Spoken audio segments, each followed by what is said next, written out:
All right, we're back with another test. This is test 21E. So, again, first couple pages are pretty easy. 0.04, you just type it as you see it, divided by that. Oh, I forgot the division sign. How about I throw in an error? 0.00652. And you get your answer 7.36. And let me actually type that in. 7.36. Okay. What is 91.1 times the sum of? So if you look at it, of course, normally you do multiplication first, right? PEMDAS. But in this case, it's basically in parentheses, sum of, right? And then you're multiplying it. So you will do 91.1, and then you can just do parentheses, 0.0259, and add 0.593 to it. Not too bad. 56.4. Let me write that down on my paper. 56.4. Okay. And 56.4. I did not mean to write that above. Let me get rid of that. 56.4. Okay, that's good enough. Find x if the square root of that equals 13. So the square root of that equals 13. So to get rid of the square root, you'd have to square each side. And then you would have 6.37. Also, I can get rid of the square root now. And then you'd have 6.37 over x equals 13. So you could just flip that.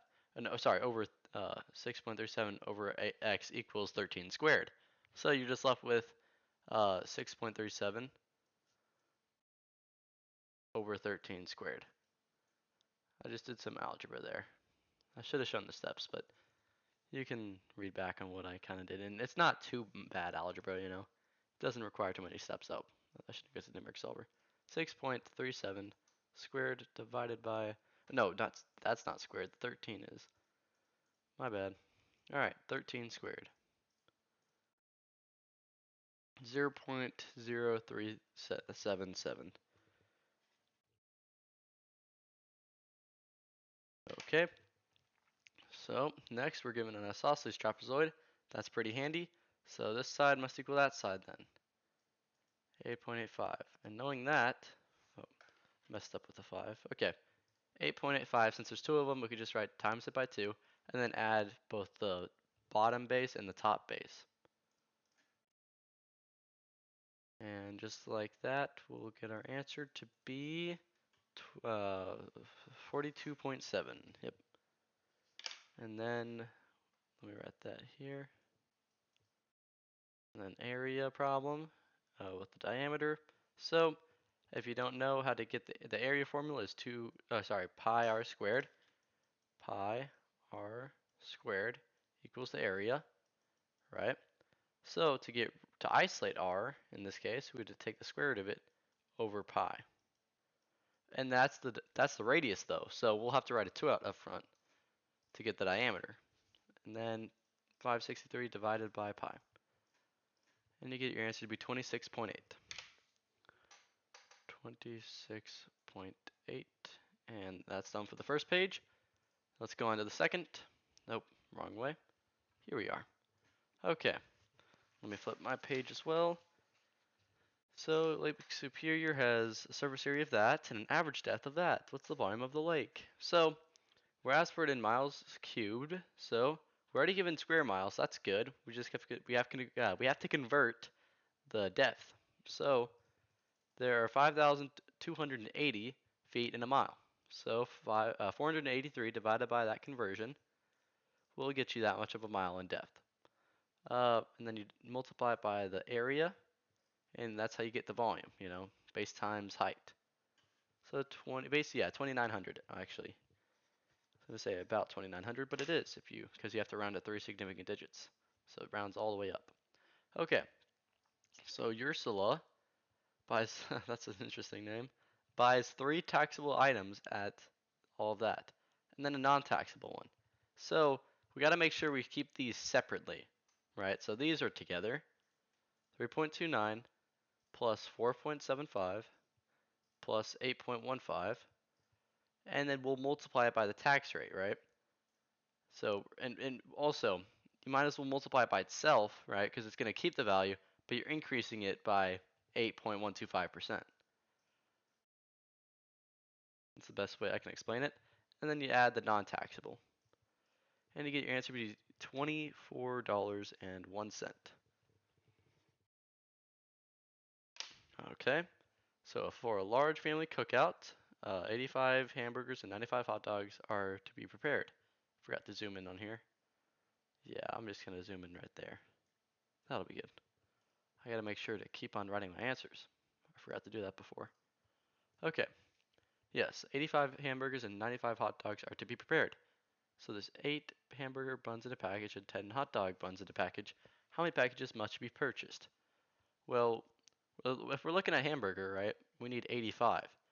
And immediately you should notice that, well, you need 10 to get 80, right? You need 10 to get 80 hamburgers, 10 packages.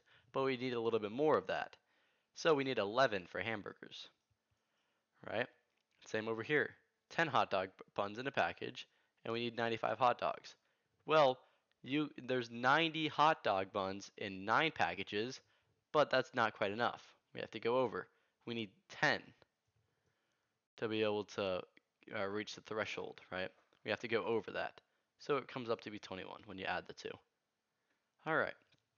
Down here, it's an area problem, and we're given a side length, very friendly.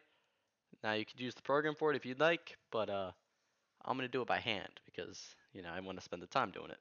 So area of a triangle is half of the base times the height, but so you could rewrite it as double the area is equal to base times height, right? That'll be useful for us. And then also we're solving for the height, right? In a sense, you can divide by the base, and you get your formula, 2a over b. 2 times the area, which is right there, not 0.2, 2. 0.371, no, 731, and then you divide by the base, 0.796. So that's the height, right? Now we're asked for the angle, so we could use just simply SOHCAHTOA, right? So in this case, we're given the opposite and the adjacent. So it'd be TOA, tan of theta is equal to over A. And in this case, we don't need to do any special, like we don't need to use the numeric solver because we could do the inverse of tan on both sides to isolate theta, and we're left with theta is equal to the inverse tan of over A. And of course, we know what O and A are.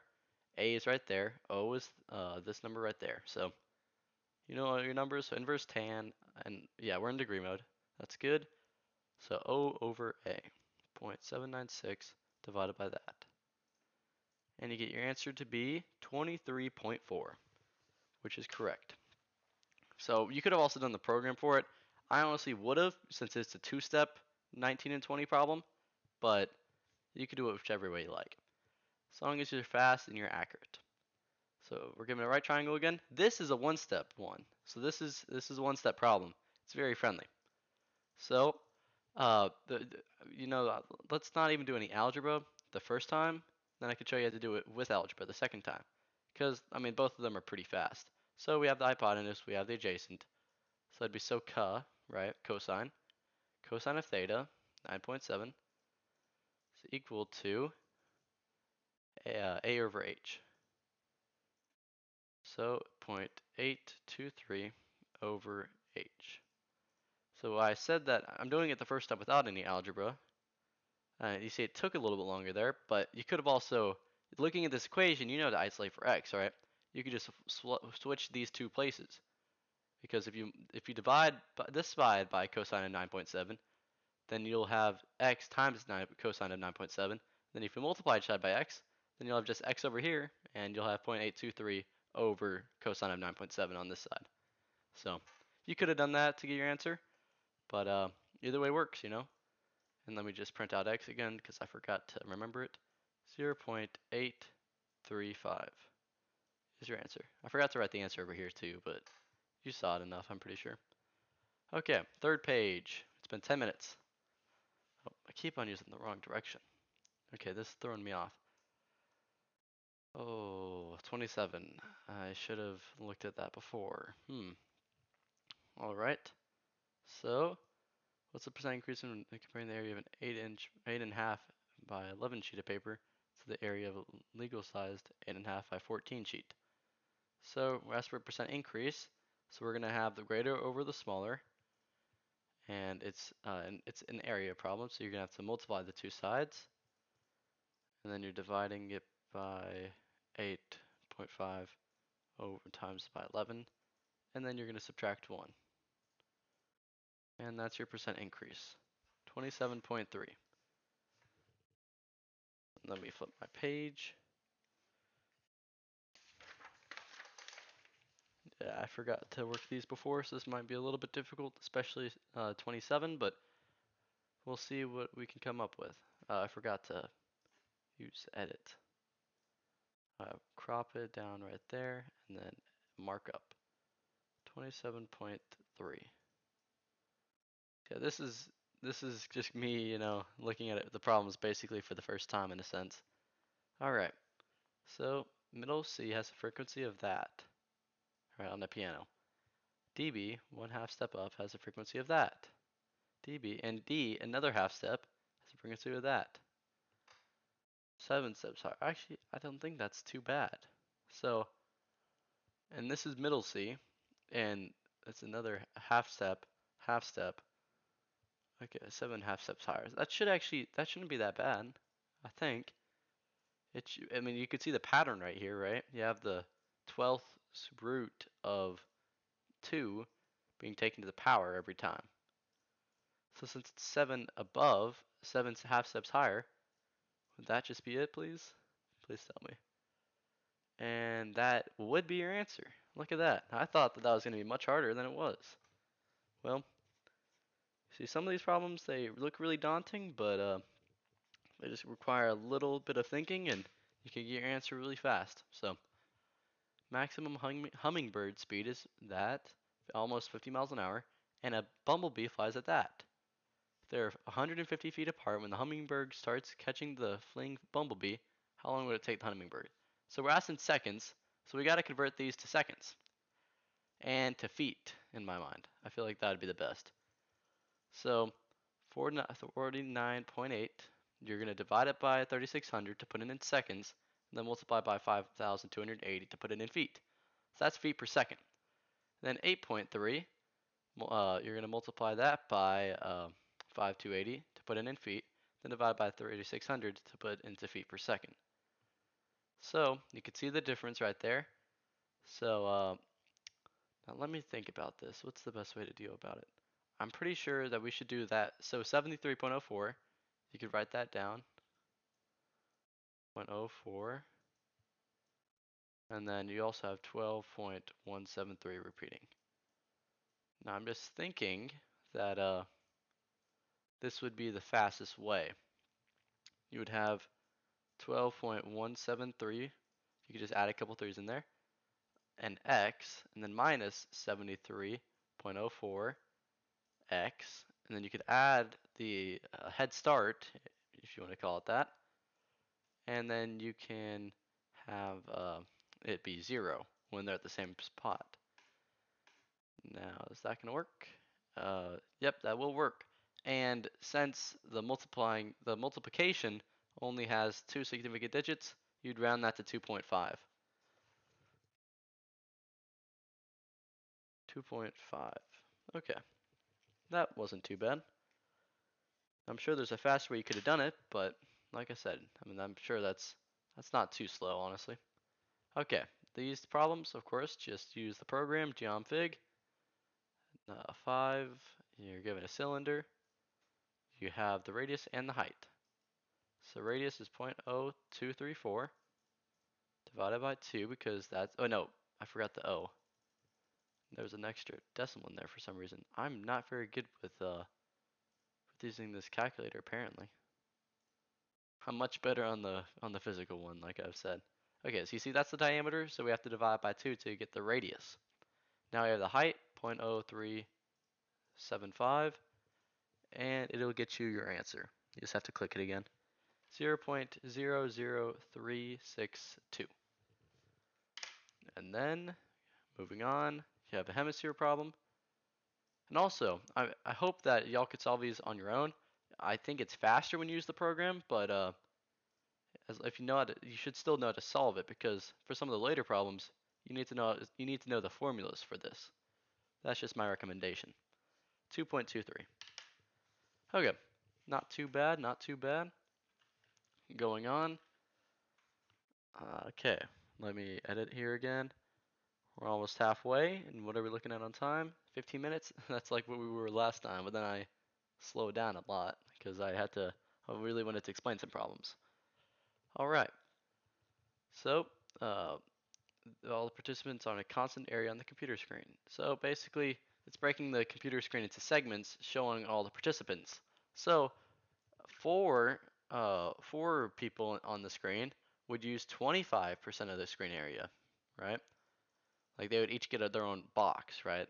But then 25 would get 4%. So the percent decrease would, in a decrease formula, that would be, let me actually check. I don't know off the top of my head. It's been a second. See, that's why the percent program is pretty handy. It's because sometimes I forget what the formula is, and it'll tell you. So the decrease is 100 minus 1 minus that. You see, that's strange. I forgot that. And then it's B is larger, so it's smaller over larger. So it's going to be 4% over 0.25. Oh, I did not mean to do that. And that should give you your answer of 84% for 36. Let me check. I have to rotate that. 84%, yep. 84.0. That was pretty easy. I forgot to be following along on my physical paper. 84.0. All right. A roll of paper towels is 11 inches tall, 6 inches in diameter, and 2-inch diameter hollow center. So paper towel is that many inches long, and there are 100 sheets on a roll. Ah, I forgot about this. All right. It's been a second since I've seen this problem. Uh, I'm gonna have to. So it's a cylinder, of course, and you give in. It's kind of like the CD problem, you know. We have the hole right here. We have that. We have each of the radii. That right there is a radius of 2. No, that's a radius of 1. See, it gives us the diameter. And the other radius is 3. Oh, that was terrible. Okay, 3. So, and it gives us that each of them is like, there's 100 of them, and, are we assuming, and it's 11 inches long. So it wraps around 11 inches, I guess. Okay. I think I could do this. Um, let's find the volume, because technically speaking, we're finding the volume of this shape, right? I'm also, by the way, I don't think I've ever solved this problem. I've looked at it before, but I don't think I've solved this, so this is gonna be the first time for me. For this specific problem, I don't recommend trying to solve for it on the test unless you have more time to go back. You can tell, like number 38 is actually a formula. It's just one of the geom fig options, but we'll get back to that. Okay, looking back at this problem again. So I want to find the volume of the roll, you know, not the inner part, but I want to find the outer part, right? I want to find this part. And also, I'm not drawing I'm just drawing a circle. I'm looking at it from the top, in a sense, right? Because then we can add the height after. So height times the center, which is it's 6 inches in diameter, so that's 3 squared, times pi. So that's the big area. That's the whole shape. Now let's find the whole, right? So it would be 1 squared times pi times 11. And that's how much area would use. So you're left with the area, the volume, not area, the volume of this outer part is 276.46. Now we just have to figure out how thick each paper towel is. Since there's 100 of them, uh, each sheet should be responsible for that much volume in cubic centimeters, right? And they're 11 inches long. And I might be wrong with this. I want to check back. Round 37. I think I'm doing it correctly. So we found out how much volume each one takes up, 2.76 cubic inches. Now we're dividing it by 11 because we're putting in, and instead we're putting in an area, right? Uh, so now we have 0.253. So that's how much area it should have, right? And lastly, so we know the height. 100 sheets in a roll, right? It's average thickness. So I guess would you just divide it by 11 again because it's 11 inches tall and it's long. So I want to say that's correct. 37. Yep. 0.0228. That's your correct answer. Well, I solved that for the first time. I got to see my whole thought process on that. That was interesting. 228. I'm sorry if I didn't explain that well, but yeah, so basically you find the volume, and this was new to me, by the way. I've already said that, but yeah. We found the volume of the outer part, because that's the outer parts. That's what all the rolls of paper towel is responsible for, right? Each sheet. That's all those sheets combined make up that volume. So we found the volume of it by doing, by subtracting the inner part. And then we divide it by 100 since there's 100 sheets. Then we divide it by 11 twice because each sheet is 11 inches tall and 11 inches long. So that's actually not too bad. Um, I mean, you saw my thought process. I mean, to be fair, it is getting late, it's now I'm on break, but you saw my thought process. You saw my whole workout on that. Uh, so if you could see it immediately, if you could instantly snap for you, then I'd recommend doing the problem. But if it takes you a second to see it, like it took me, then I would recommend going back to it if you have time. But I want to work through the whole test in order on this one. Maybe on the last one, I'll go back on problems whenever I feel like they're difficult and just get all the easy ones done. But that'll be for another time. Geomfig, yep, 5. So the reason I'm going to Geomfig is because we're looking for volume, right? So first of all, it doesn't strictly say frustrum, but y'all know what a frustrum shape is, right? It's basically a cylinder, but with the top. This is a very bad diagram, by the way. Like yeah, the radii of the faces are different, right? Yeah, that was not the worst diagram I could have drawn, but yeah, that's roughly what a frustrum looks like, right? We could actually use this. So we could see, and this is actually flipped. No, that's correct. Yeah, it's 0.6 inches in diameter. So that's 0.3, 0.3 at the radii at the bottom, 0.3 of a radius, inches radius, and then at the top, I do not like this mouse. 0.2, or sorry, 0.1 in radius. And those are both inches, and if we're given the height, it's 11 inches tall, and it takes 1 hour to consume the first inch of length. How long would it take to consume the entire candle? Now we're assuming that the volume consumption is consistent, right? If I'm guessing. Now let's see. I'm curious to consume the first inch of length. Now we could yeah. Let's make 2 frustrums. Wait. So I'm having to think about this now because no, I thought I've done this before, but I'm just it's not coming to me immediately. Let's just get the volume, the whole shape, and maybe it'll snap for me by the time I do it. 0.1, 0.3, 10. Okay, so now we have the volume. So that's the volume of the whole shape, and if it takes 1 hour to consume one of the first 10. It wouldn't take 10 hours. It would take more than that, right? 38. Yeah, it should take more because the first inch is only a fraction of the total volume, you know? It's less than a tenth. So, is there a way that I can, hmm, okay, okay. Yeah, honestly, I don't know why I'm not seeing it right now. This is strange. So, it decreased, it basically took a frustrum like that, right? Uh, it made another frustrum and it consumed that one, right? It consumed the first inch. So how much of, I don't know how to be able to plug that in though. I don't have to figure out that volume or that radius or whatnot. Hmm, I know I've done this before, but it's just not coming to me. Well, maybe we'll go back to it. Okay, yeah, these problems are much easier. So we're given the scaling triangles, or we're given a scaling triangle and a circle. Well, that's just a triangle program.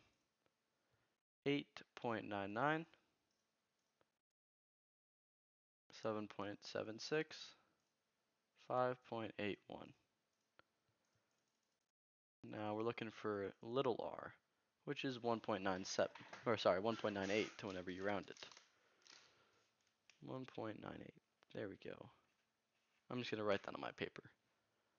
And up here. There we are. Okay, now we're looking at this problem. So we know that that's isosceles. Wait. Now this is, I'm assuming that this is the one. Wait, let me actually do a quick check.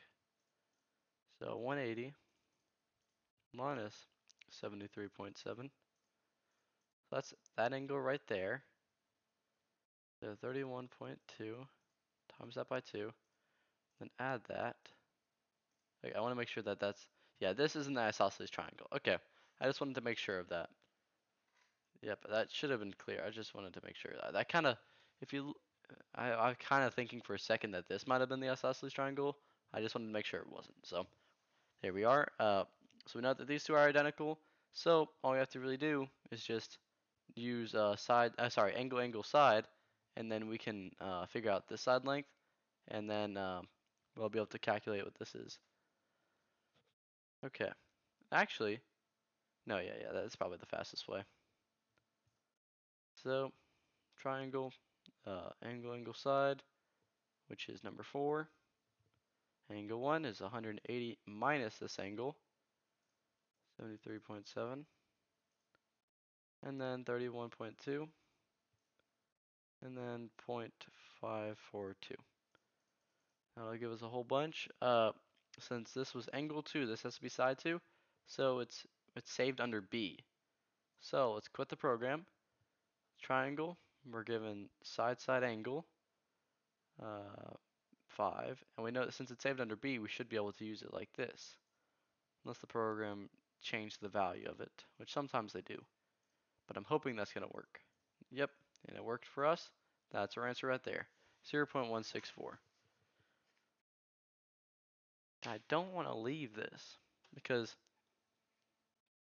so it decreased by an inch.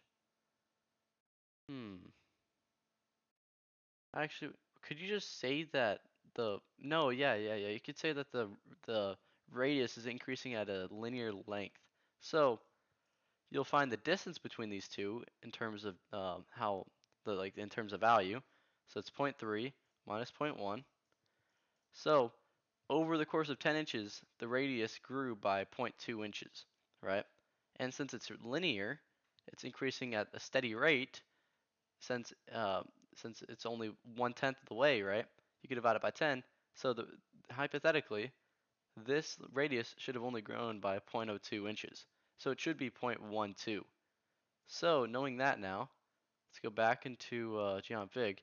I just see it finally snapped for me. It took me a second. Frustrum, you're given both radii, you're given the height. So it's 0.1, 0.12, and 1 inch. And the volume is that. And I hope I printed out the previous volume. I should be able to find it up here if I did. It doesn't look like I did. Okay, well, that's unfortunate. So that means that, hmm. So geompig, it is frustrum, 4, both radii and the height, 1, or sorry, point 0.1, point 0.3, 10.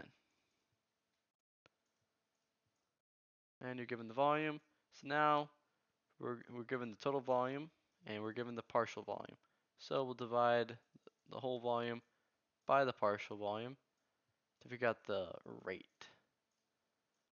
That's how many hours it will take. 35.7, which is correct. Yeah, I'm sorry it took me a second to see that. I've done it before. It's just I forgot that I was really trying to think of how we could calculate the radius here, and I just forgot that it increases linearly. So yeah, it really wasn't too bad. Just I didn't see it that first time around. I guess this was my first time solving for the problem, but it is this night, and it's been a second, so. And the previous problem's answer was 0.00228. 0.0228. Okay, yep, and we're good. Moving on. All right. Yeah, I've stopped recording down every single number or every single solution I get, but y'all can see it on my calculator, so that's good enough, I'd say. Okay, mark up. So, Angela is cooking chili for 140 people. So, she has a good recipe. I like how they use good, they didn't really have to include that. That serves 6 people and calls for 3 pounds of beef chuck. Hmm. So, the small batch recipe is an 8-ounce serving. The large gathering is 6 ounces. How much beef is needed? So, looking at this, we're going to. It looks like it's telling us that this serving, right, is using the. Wait, how much beef is needed? So that's weird. So it tells us that for each person, it's going to be a half pound of beef, right? Of beef chunk. And hmm. Oh no, that's right. Yeah. So but I don't get why it's telling us that twice though, because there's 16 ounces in a pound, right? There might be something that I'm confused on. So unit converter, weight, mass, 1 pound is, wait, do it even have, they don't have ounces on here. Well, that's kind of disappointing, but I'm pretty certain that it's 16 ounces. Hmm. Yeah, so they get half a pound or 8 ounces. How much beef is needed? So, I mean, you do 6, I know, you do 140 divided by 6. That's how many times it overlaps. And they each get that much of an ounce. So it's going to be 6 over 16. Multiply that by 6 over 16. And you get 8.75 for 46. Wait, no, I did something wrong there. Wait.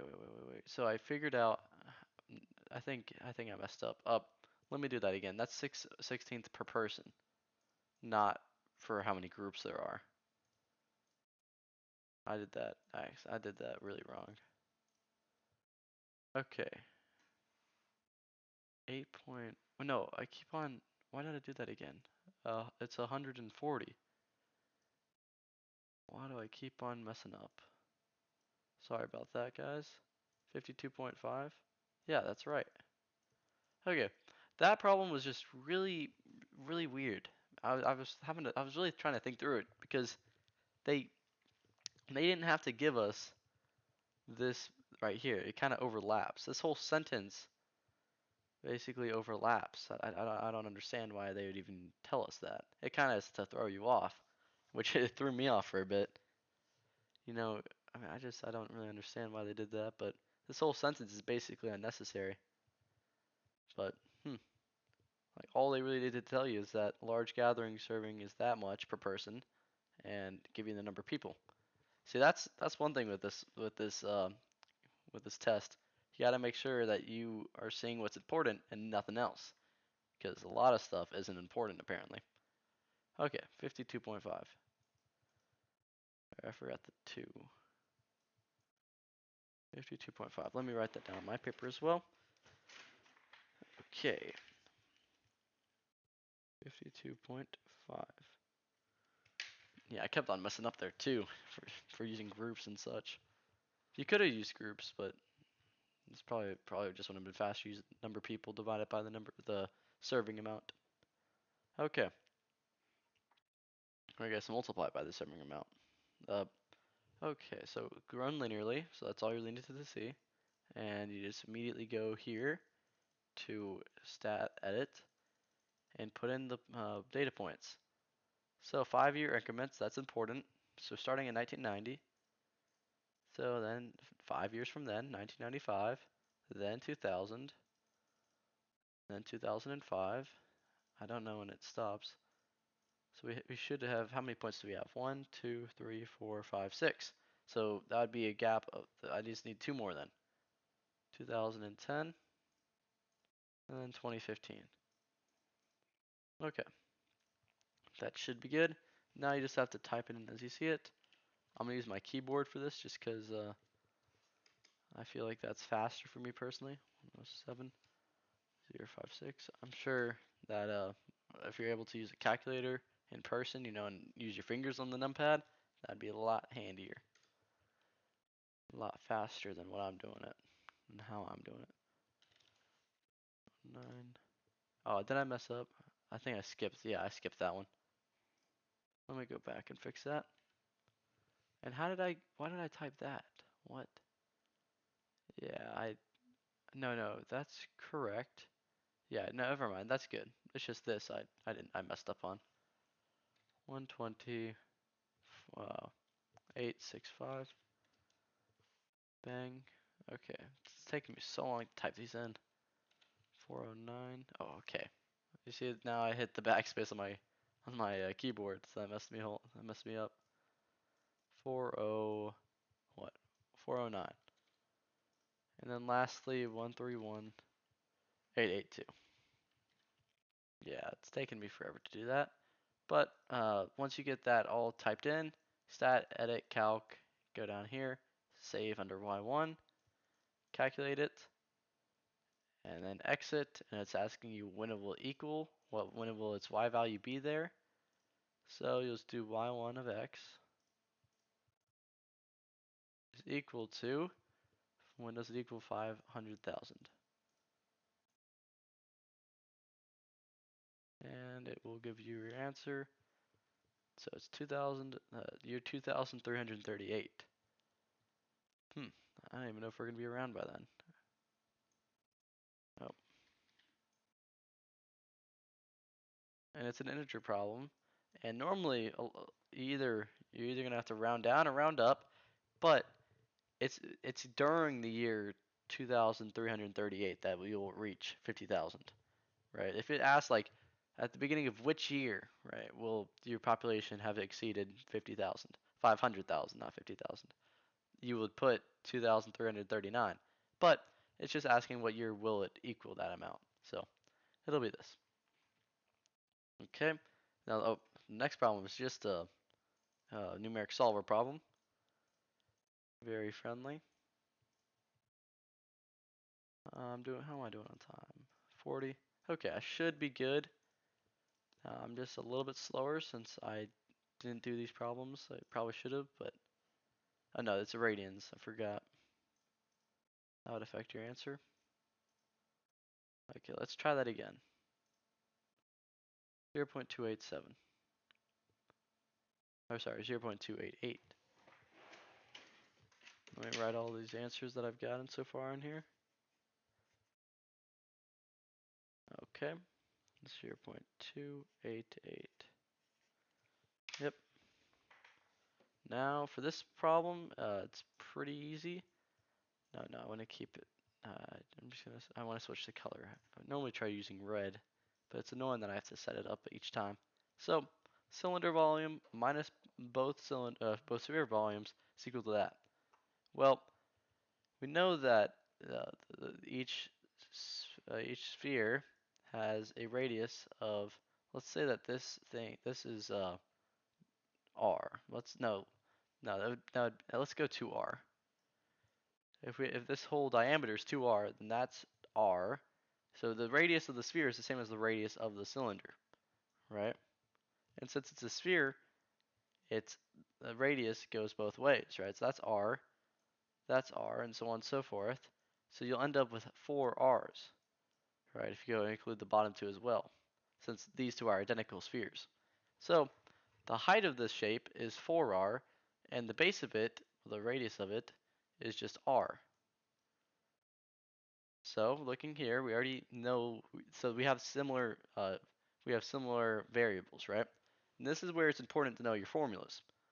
So we're going to start with the total cylinder volume, which is x squared times pi times the height, 4r, 4x, and you're going to subtract all the sphere volumes, which is going to be 2, 4 over 3, 4/3 pi, r cubed. And you're going to plug it in just like that. That's the formula for each circle cavity. Then you're going to multiply by 2 since there's two of them, and that's the total volume of the shape. And you'll get 637 for the volume. And once it runs, you get 4.44. But that you're not done. You got to remember, that's for radius. That's for the radius. You asked for the diameter, which is 2r. So you get 8.88 to be your answer. Okay, looking over here, we're given a segment prism, and we know the big R, we know this little height, and then we're given the volume. We're not given the volume. We're asked for the volume. We're given the height. So how I would look at it is kind of like a circle, and whatever you get for the area here, uh, let me redraw that. That's kind of what we're looking at, right? And that's going to be bang, bang. We're kind of looking at a segment, right? A segment, pretty much. So how I'm going to do it, just to simplify it, since I'm more familiar with this, 2D shape, whatever we get for our answer here, for area, we're going to multiply by 19.4 to get it for volume, right? Because, again, volume is just the area times the height. The area of the base times the height. So we're going to use this shape, right? Now let me draw it up here, just so I can have more room. Okay, that was not accurate. That's not good either. Can I draw a triangle? And then draw a little segment. Alright, so this triangle, it's a hole. We're trying to figure out this volume, right? This volume at the bottom. But we have to solve for the triangle. So we know the radius, 9.03. We also know this little height down here. So knowing that we have this height and we know the entire radius, we can figure out what this is by subtracting 4.92 from 9.03. And by the way, this is a right triangle. Okay, and then we have 4.11 as the height of the triangle. That's important because now we can figure out the angle by using SOHCAHTOA. So we're given the hypotenuse and the opposite. Oh no, not the opposite, the adjacent. So it's cosine. So it's the inverse cosine of the adjacent over the hypotenuse. I've been speaking too much. My throat's getting dry. I'm gonna have to drink some water here soon. And then we're in radians, so let's get out of that. Degree. There we go. Alright, so that's the angle. And like I said, this is not a proportion. It looks like that's actually a smaller angle than it is. So that angle is almost 63, right? But we're having to figure out the entire angle. We're going to multiply that by 2. So now we know this entire angle, right? Well, how does that help us? Well, it helps us because now we can figure out this total area, right? So we're going to divide it by 3600 since there's 360, not 3600, just 360, uh, because there's 360 degrees in a circle, right? So that's the fraction of the circle that is in this shape right here, right? Now we can figure out, well, we'll have to subtract the triangle area, right? Which we can do by just subtracting 4.11, the height of the triangle, by the base, which we could calculate using by using not SOHCAHTOA, the Pythagorean theorem. 9.03 squared minus 4.11 squared. And you get your base, that's half your base. You're going to have to multiply by 2, and then multiply by 4.11. That's the area of of the triangle. Now let's find the area of the whole segment, of the whole image right here, which we can do by just using r squared times pi, and then multiplying it by the proportion that we found earlier. Do you see that's the total area? That's the triangle area. So you do the total minus the triangle area. Now we're left with the segment area, right? Well, remember down here, we have to figure out the area and then multiply by 19.4. We get 455. And what problem is this? 50? Well, that's not looking promising, because that's not the answer. Yeah, 8.88 and then 1100. Oh, apparently I messed up pretty badly somewhere. It's probably just a misclick, but a misclick can do a lot. I'm getting a headache, so I can't do this for too much longer. Alright, we found the angle. We divided by 3600. Found the base.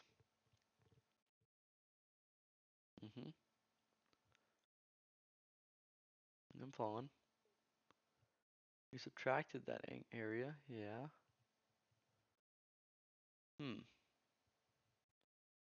So we got that side, we multiplied it by 2, and we multiplied it by the height. And since there's 2, it's just base times height. Divided by 2. Oh, I see. That's where I messed up. It's base times height over 2. What? Yeah. That was my mistake. Alright. Well, that would set you back, wouldn't it? Okay, let's try that again. Alright. I forgot base times height over 2. You see, the simplest mistakes can get you.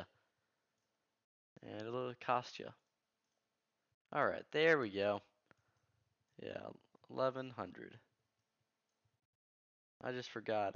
I could have, I should have done, which is once I found this base, multiplied it by that height, and then kept it, because that's a rectangle. But I didn't. You see, I'm not in the game right now. I'm thirsty and tired, but I will hopefully be able to finish this test. I'm not gonna let this thing beat me. I've only got 2 more pages. So, moving on. Before I get back, I'm gonna grab some water because my throat is parched. That's a fun word to say. Parched. Alright. I'm gonna reward myself with dinner after I solve this test.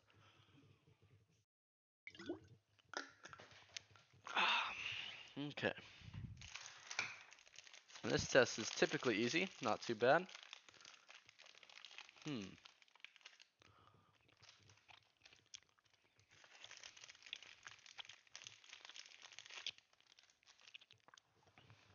Okay. So 56. Calculate the area under the function between that. Okay. So we have the range. So we have the bounds. And then we are given the graph. And also, you have to go into radians. So we'll do that at the end here. 5x sine of pi x over 5. And then d of x. And right when I'm here, then I can convert to radian. Because it'll just spin me out at the very beginning and I won't have to go all the way back and finish it out. So, 39.8. let me get my test back here, and yep, 39.8.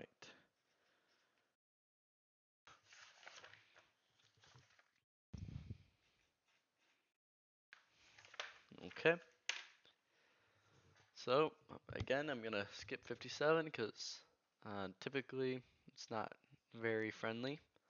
And looking at that, it looks like minimum length of fencing and whatnot. That's not my thing. Okay. So, hmm. Actually, let me think about this. Well, normally it's pretty difficult, but I've actually worked this problem. Miles has helped me with it. I think I could actually do 57 on this test. I think we might be able to do every problem here. All right. Well, this is just what Miles found in one of the tests. We don't really we're not in calculus, so we saw a pattern, and well, he saw the pattern and he told me about it. Uh, let me go right there. Or maybe it was Lyscout. I don't know. I wouldn't say it was Miles though. Uh, okay, but so includes the barn wall, right? Side. It's basically a rectangle with a barn wall being one of the sides. So that barn wall is going to have an opposite, and then it's going to have the two right here, right? And this is also, we're looking for the minimum length, right? So in a sense, we're maximizing the area with the given fence, right? So this is a very similar problem to some that I've seen before that I was able to solve. So we're trying to figure out 5,000 feet squared, right? So we're figuring out how much fencing is needed. Well, for this, the formula that Miles and all of them figured out is that this side length is x, that's x as well, and that's x over 2. And that's x over 2. That's maximizing your area when one of the side lengths is the barn side. So, if we're correct, then it should just be x multiplied by x divided by 2. And this is also just, I'm not sure about this, but I mean, this is very similar to problems I've seen before. And you get 100 for x, right? Now we're asked how much fencing is needed. Well, you need just 3. You need these 3 sides because this is the barn wall, right? So you need x plus x over 2 times 2. So it's just 2x, which is 200, which is actually your correct answer. So, you see, I didn't have much faith in myself at the beginning, but yeah, 200. Pretty friendly. It's much easier than some of the other 57 problems we've seen. That kind of looks like 6s. That's not very good. Okay, that's 200. You know how I found it. So, yeah, that's just the pattern they saw, and yeah, it worked here. So, pretty good. I'm happy about that. Okay, determine of the product.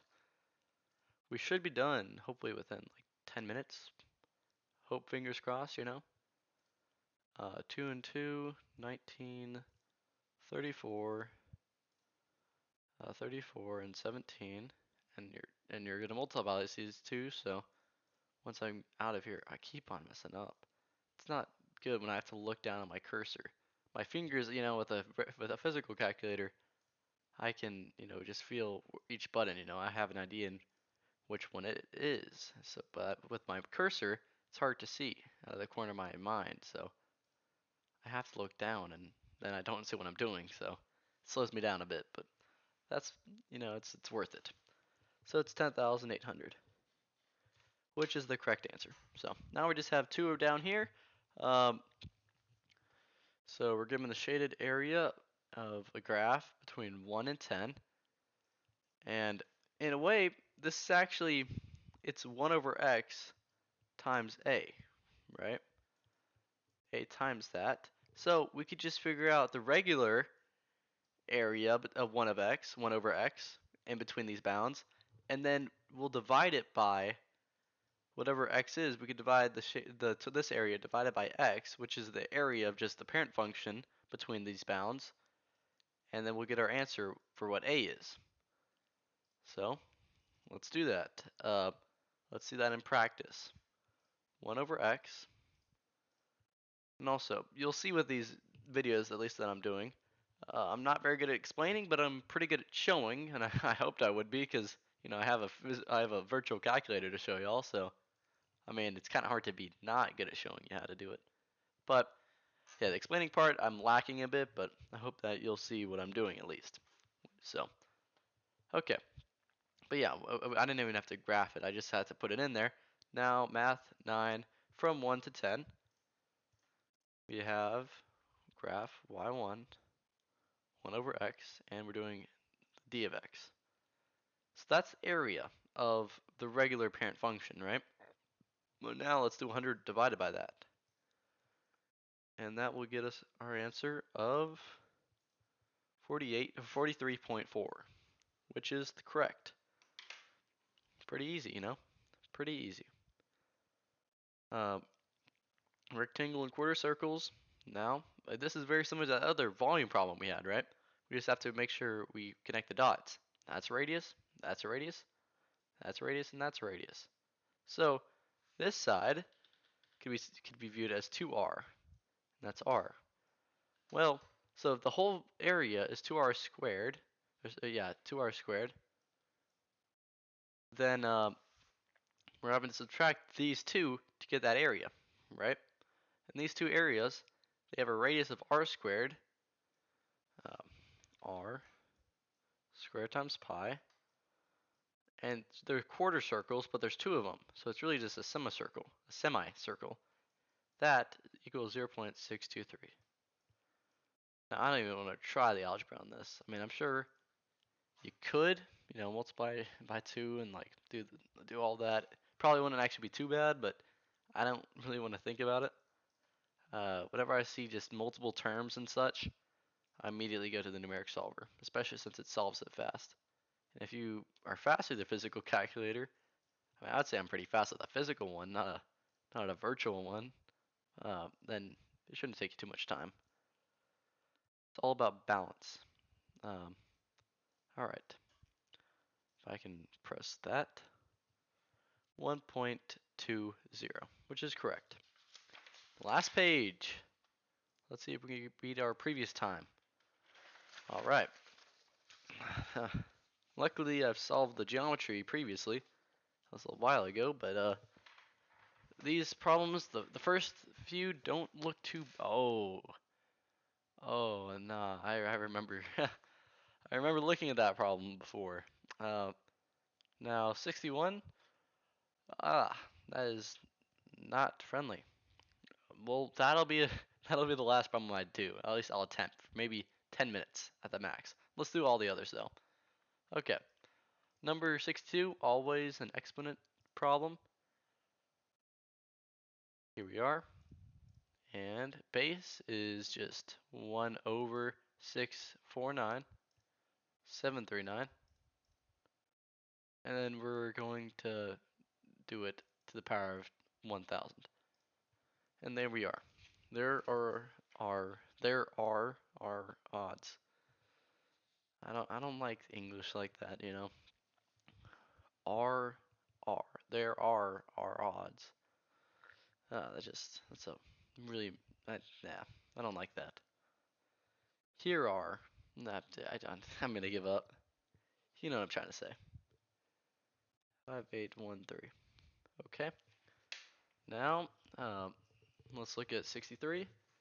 In Les Miserables, Inspector Javier steps off a bridge, falling that much into the La Paris Seine River. Impact velocity. Again, with this program, it will give you the velocity, initial velocity, not the final velocity. So instead of treating him like he's falling off the bridge, we're gonna treat him like he's jumping on the bridge. Maybe not jumping, but he's getting thrown into the bridge, right? It will have the same effect though. It will have all the correct numbers and whatnot. You just gotta treat it like that. Okay, but like I was saying, it's trajecto, so 6. Earth, we're given the max height and distance. So maximum height, it's 42. Horizontal distance, like I said, negligible. Initial height, we're gonna start with 0. And there we are. There's our velocity. We're asked in miles per hour. So it's in feet per second, so we're gonna have to divide it by 5,280 to put it into miles per second, and then multiply 3,600 to get into miles per hour. There we are, 35.4. Now these two at the bottom, doesn't look too bad.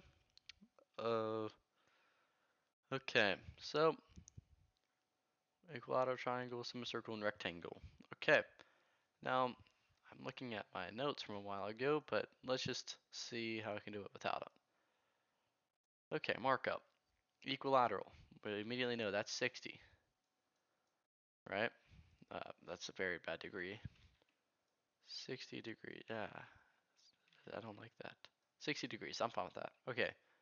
And since it's a rectangle, these all have to be 90 degrees. So that's 30 degrees. Let me make sure I'm doing that right. Yeah, I mean, I guess so. I mean, since that it's equilateral. Yeah. Okay. So, and we know that AB has to be 744. 744. Uh, well, let's just let's say that hmm. Now let's look at the importance of the equilateral triangle, right? No, no, not the equilateral triangle. We know what that is to give 60 degrees. Semicircle. What does that do?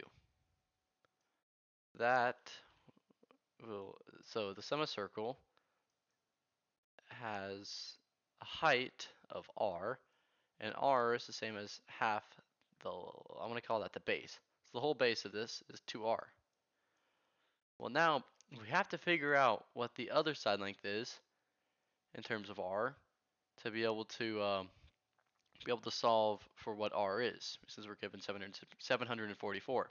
Well, with the equilateral triangles, right, we can split it in half, and also, by the way, yeah, we could split it in half. Let me just continue. We can split it in half, and we'll get a 30, 60, 90, right? And if you look at that's right here, 2r is the whole base. So this right here will just be r, right? This is just r, and we're trying to figure out the height. Well, if you remember your 30, 60, 90 rules, that is, uh, the height is just r squared root of 3. That's what you'll get your height to be. I should have, yeah, r squared root of 3. Okay, so now we know what these two are in terms of r, and we know what that is. So, very easy from here. Now we just use the Pythagorean theorem. 744 squared. I thought I did 4 twice, but I guess not. Like I said, I do not like using this. This is no bueno. No bueno. R squared times 2 times the square root of 3. That should work. Unless, no, that's all in a, no, yeah, I didn't do that right. Okay, let me try that again. I forgot, I have to include that in the square root, which would make it 3x squared, and then also 4x squared. No, and also you're adding them. Yeah, that was my mistake. I tried simplifying. Okay, now that should work. 281, so that's what r is. So it's r plus r squared of 3, 768, which is correct. So, solved it a little bit different than I did last time, apparently. So, I mean, either way works, though. Um, total area. So, this one, we've done a segment problem earlier in the test, maybe even 2. I don't remember. This is very easy. So we know that that's 60, that's 60, and that's 60, right?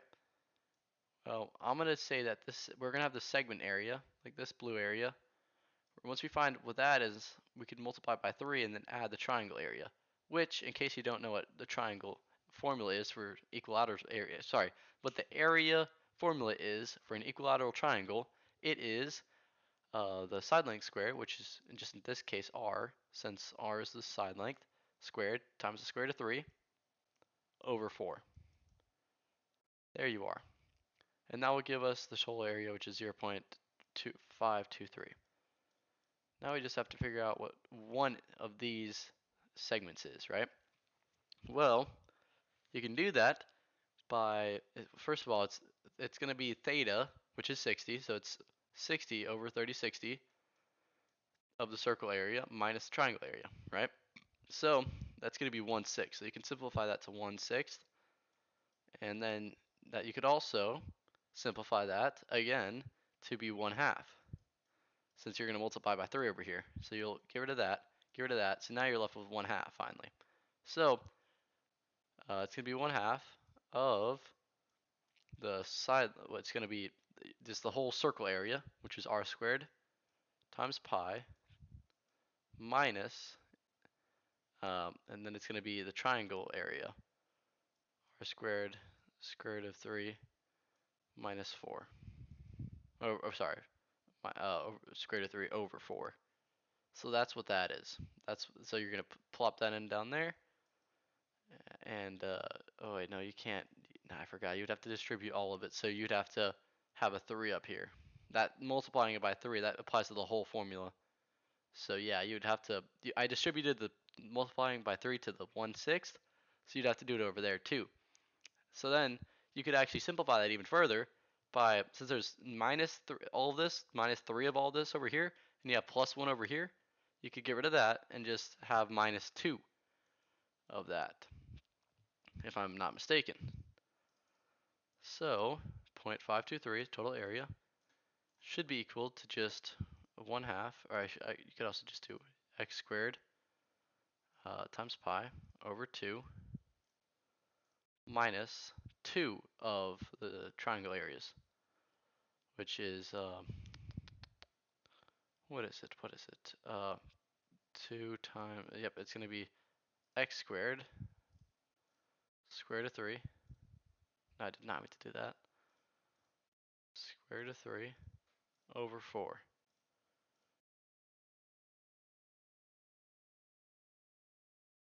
Okay, that's usually not a good sign. I must have done something wrong here. Okay, well, let me check. Is that the right answer? So for 65, yeah, that is the right answer. Never mind. They threw in negatives, but that's only because you have x squared on all the x's. So yeah, it could technically be a negative, but since we're talking about shape here, it can only be positive. So yep, 0.861. See, that actually wasn't too bad. Um, so let's cancel and let's go back up.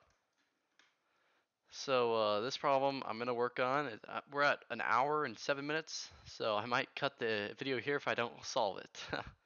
But if I do solve it in the next 10 minutes, then I'll include it in the video. Y'all get to